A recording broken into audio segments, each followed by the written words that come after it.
Watch me take this humongous pregnancy pillow to this, and I'm gonna be able to use it more practically. So this pregnancy pillow is way too big. It has a zipper all across the top of it.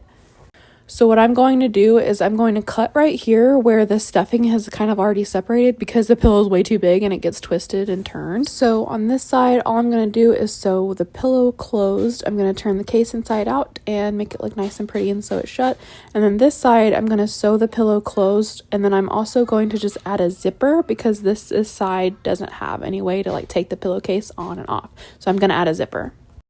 So I don't have a serger, so I just cut from like their lines all the way to right there, the initial cut that you just saw. And what I did is I just did a zigzag stitch all the way around. So that's their stitches.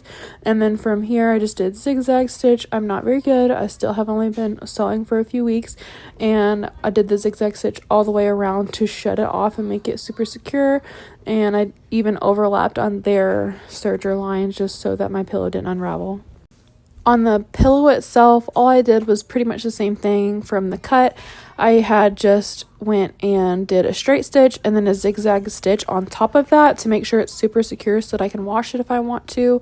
I didn't do that very great either, and I ended up realizing that I should have just curved it a little bit more because to me, when I put the pillowcase on, it looked weird, and I didn't realize that I could have done the same thing that I did with the pillowcase where I flipped it inside out and made the seams look better from the outside. So I should have rounded that right there. It looks a little boxy and square and looks weird, but that's okay. This is what it looks like after I sewed it shut.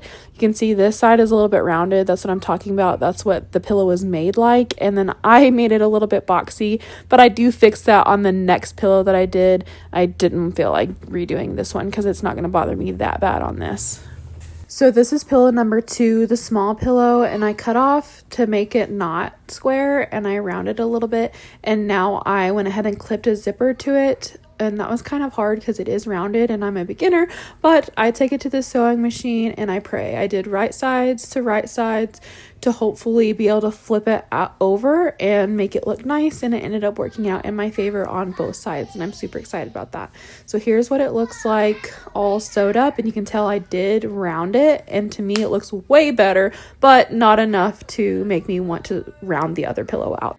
So I'm really excited that it's not one big pillow anymore because it was so hot and it was getting in between me and my husband 24/7, and every time I would try to toss and turn, one side was longer than the other, so I couldn't get in the same position if I flipped over because it's not possible. And so anyway, I'm really excited. I'll probably just sleep with this one because it's easier to toss and turn with and get in the same position.